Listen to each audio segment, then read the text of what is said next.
Hello दोस्तों, स्वागत करता हूं आपका अपने यूट्यूब चैनल में। तो शुरू करते हैं भारतीय अर्थव्यवस्था 1947 से 1991 तक। तो ये टॉपिक है होमगार्ड एग्ज़ाम से रिलेटेड। शुरू करते हैं, पहला प्रश्न देखते हैं। स्वतंत्रता के समय भारतीय किसान के पिछड़ेपन के कारण के क्या कारण थे? तो इसका सही जवाब है ऑप्शन नंबर डी, उपयुक्त सभी। जमींदारी प्रथा, कृषि के पुराने ढंग, वर्षा पर निर्भरता। अगला प्रश्न देखते हैं, निम्नलिखित में से कौन नीति आयोग का अध्यक्ष है? तो कौन हो गया नीति आयोग का अध्यक्ष? इसका सही जवाब हो जाएगा ऑप्शन नंबर सी, प्रधानमंत्री। अगला प्रश्न देखते हैं, स्वतंत्रता के बाद भारत में किस आर्थिक प्रणाली को अपनाया गया? थर्ड का हो जाएगा ऑप्शन नंबर बी सही जवाब, मिश्रित को, यानी मजदूरी को। अगला प्रश्न देखते हैं, किस आर्थिक प्रणाली के में उत्पादन के सभी साधनों पर सरकार का स्वामित्व होता है? फोर का हो जाएगा ऑप्शन नंबर ए सही जवाब, फोर का ऑप्शन नंबर ए सही जवाब, समाजवादी। अगला प्रश्न देखते हैं, जमींदारी प्रथा के उन्मूलन से कितने काश्तकारों का सरकार से प्रत्यक्ष संबंध हो गया? 5 का हो जाएगा ऑप्शन नंबर सी सही जवाब, 2.5 लाख, 250 लाख। अगला प्रश्न देखते हैं, 250 लाख हो गया। अगला प्रश्न देखते हैं, 1990 में देश का लगभग कितना प्रतिशत जनसंख्या कृषि कार्य में कार्य करता था? 6 का हो जाएगा ऑप्शन नंबर बी सही जवाब, 65%, लगभग 65%। अगला प्रश्न देखते हैं,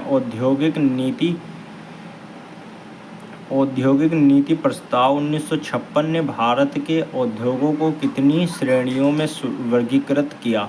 7 का हो जाएगा ऑप्शन नंबर सी, 3 में। अगला प्रश्न देखते हैं, 1990 से 1991 में औद्योगिक क्षेत्र का सकल घरेलू उत्पाद में योगदान कितना था? 8 का हो जाएगा ऑप्शन नंबर डी सही जवाब, 24%। अगला प्रश्न देखते हैं, भारत में आर्थिक नियोजन का काल किस वर्ष आरंभ हुआ? 9 का हो जाएगा ऑप्शन नंबर बी सही जवाब, 1 अप्रैल 1991। अगला प्रश्न देखते हैं,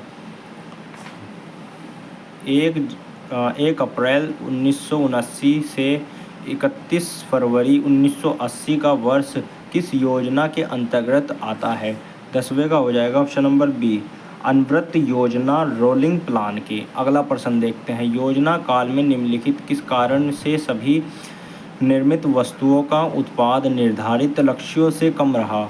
इसका सही जवाब 11 का ऑप्शन नंबर डी हो जाएगा,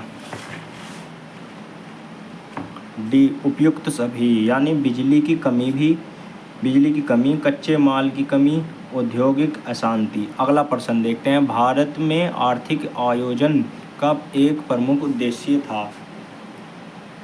12 का हो जाएगा ऑप्शन नंबर ए सही, सामाजिक न्याय के साथ आर्थिक विकास। अगला प्रश्न देखते हैं, अर्थव्यवस्था मुख्यतः कितने प्रकार की होती है? 13 का हो जाएगा ऑप्शन नंबर बी, 3 प्रकार की होती हैं। अगला प्रश्न देखते हैं, बाजार अर्थव्यवस्था का दूसरा नाम क्या है? 14 का हो जाएगा ऑप्शन नंबर सी, पूंजीवादी अर्थव्यवस्था। अगला प्रश्न देखते हैं, भारत में किस प्रकार की अर्थव्यवस्था है? 15 का हो जाएगा ऑप्शन नंबर सी, मिश्रित अर्थव्यवस्था। अगला प्रश्न देखते हैं, योजना आयोग की स्थापना किस वर्ष की गई?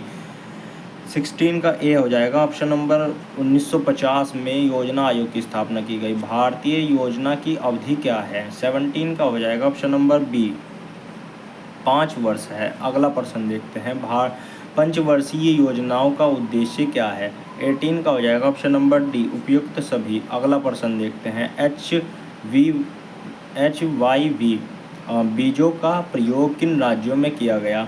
19 का हो जाएगा ऑप्शन नंबर डी, उपयुक्त सभी, आंध्र प्रदेश में भी, पंजाब में भी, तमिलनाडु में भी। अगला प्रश्न देखते हैं, भूमि सुधार क्यों अपनाया गया? 20 का हो जाएगा ऑप्शन नंबर सी, ए और बी दोनों, उत्पादन बढ़ाने के लिए, सामाजिक न्याय की स्थापना के लिए।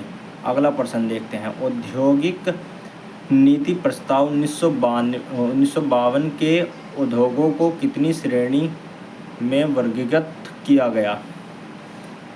21 का हो जाएगा ऑप्शन नंबर बी, 3 वर्गीकृत किए गए। टैरिफ किसे कहते हैं? टैरिफ कहते हैं, 22 का हो जाएगा ऑप्शन नंबर ए, आयात की गई वस्तुओं पर लगाए गए कर को, यानी टैक्स को कहते हैं, टैक्स को टैरिफ कहते हैं। Thank you for watching my video, like subscribe कर दो दोस्तों।